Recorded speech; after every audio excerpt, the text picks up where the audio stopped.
First, we're going to be talking about basic stance and position on our feet.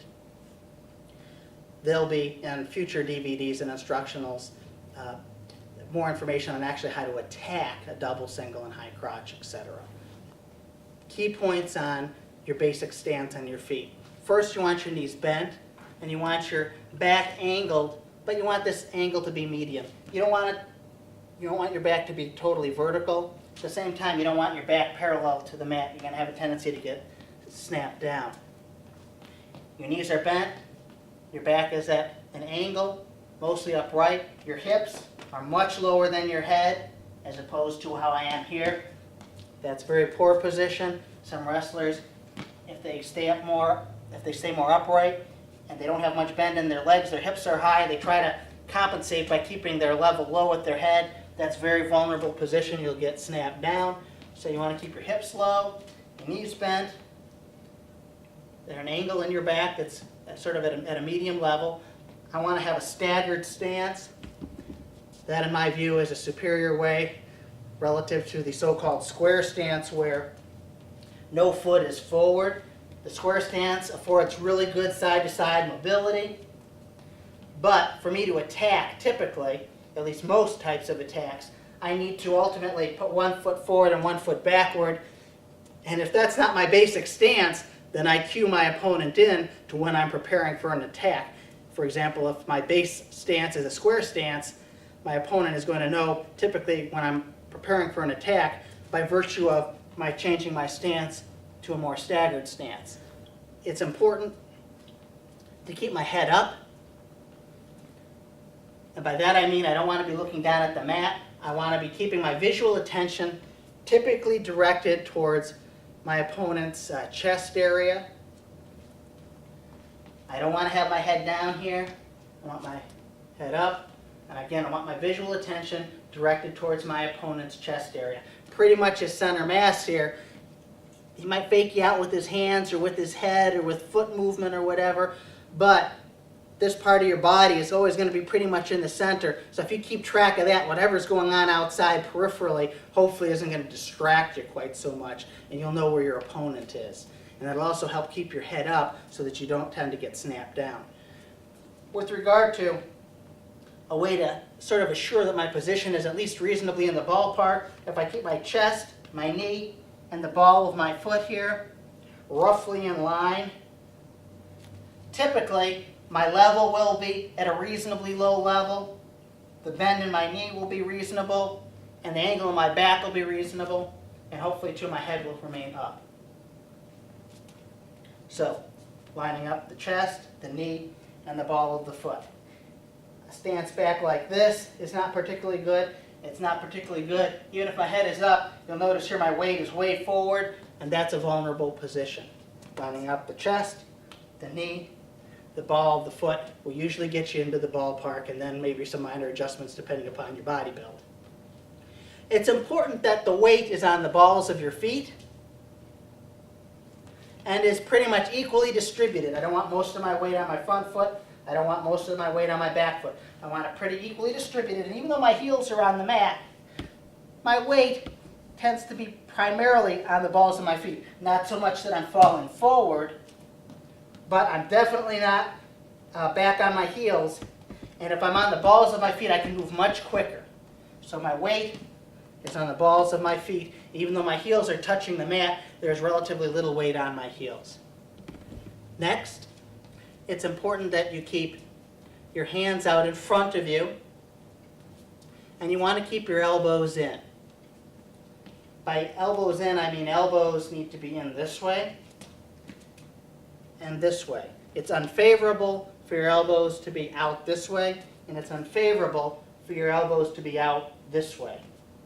Now, I can prevent my elbows from being too far out this way by relaxing my shoulders and just letting my arms come down. Okay? If you tend to be tight or nervous or stiff, there's a tendency for you to have less favorable position. But if you just relax your shoulders, your elbows backward and forward are going to be in good position.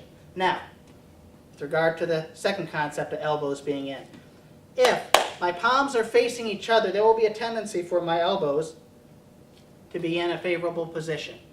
Whereas if my palms are facing down, they're in much less favorable position. So if I can clap my hands, when I'm working with my opponent, if I know I can clap my hands, my elbows are probably in a reasonable position as far as laterally. If my palms go down, there is a tendency for my elbows to go out. So when I'm grabbing and when I'm fighting hand control, I'm not fighting hand control this way. I'm going to be grabbing like this, or even with my palm up slightly, because my elbow is going to be able to stay in to a more powerful position to defend, and also I won't get open to where my legs are going to be attacked easily. In review, in terms of your basic stance, knees are bent, your back is angled, not too much, same time you're not too upright.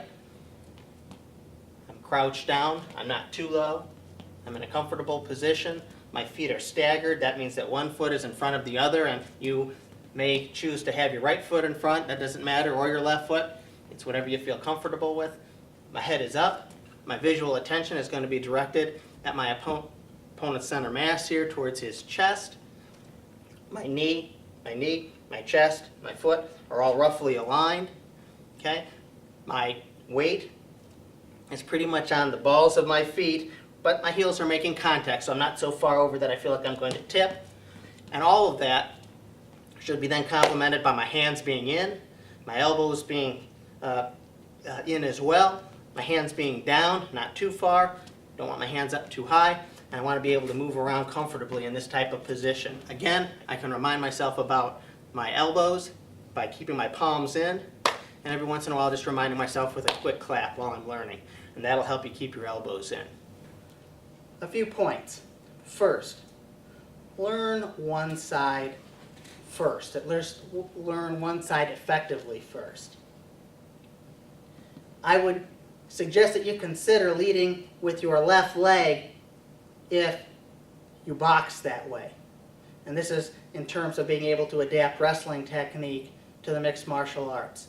So if you have a stance like an American boxer with their left leg forward, consider your wrestling, at least initially, practicing the staggered stance with your left leg forward.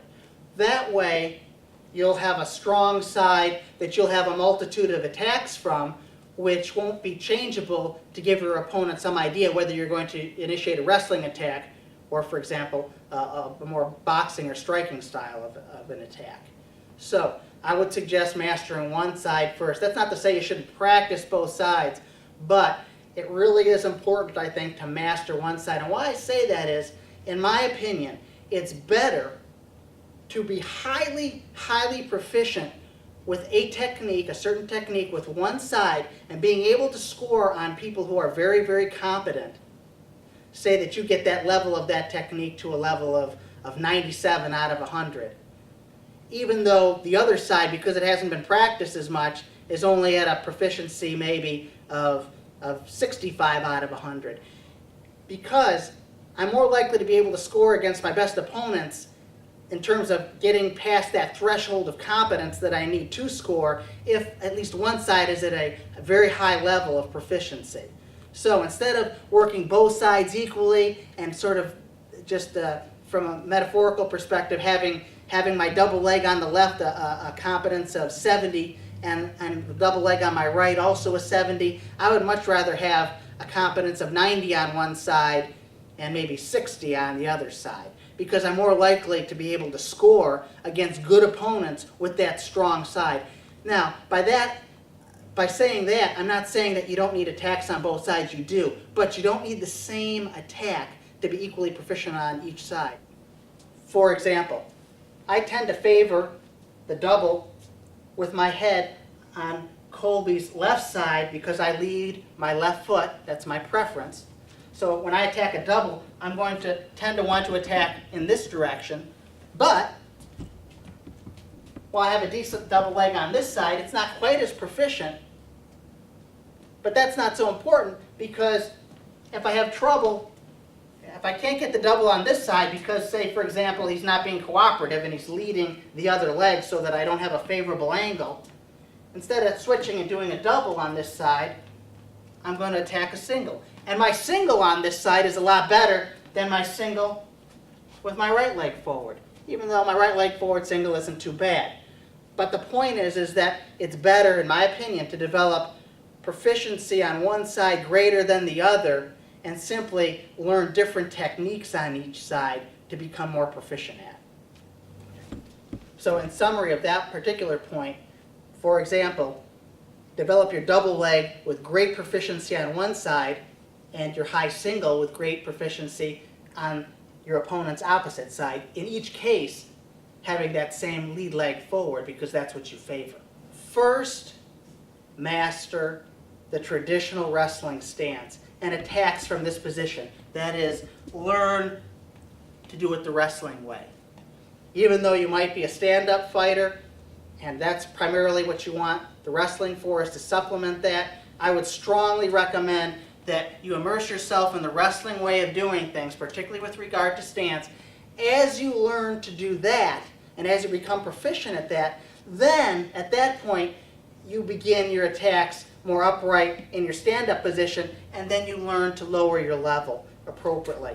If you don't start the wrestling way first, most people will not develop a sense of how to lower their level properly, and when they practice or when they're competing will have a tendency for their trajectory to be going down as opposed to, as we'll be talking about shortly, lowering your level and coming in laterally. So learn the wrestling way, start out like this, immerse yourself in these methods. Later, when you become proficient with the wrestling and those type of techniques, then adapt it to your stand-up.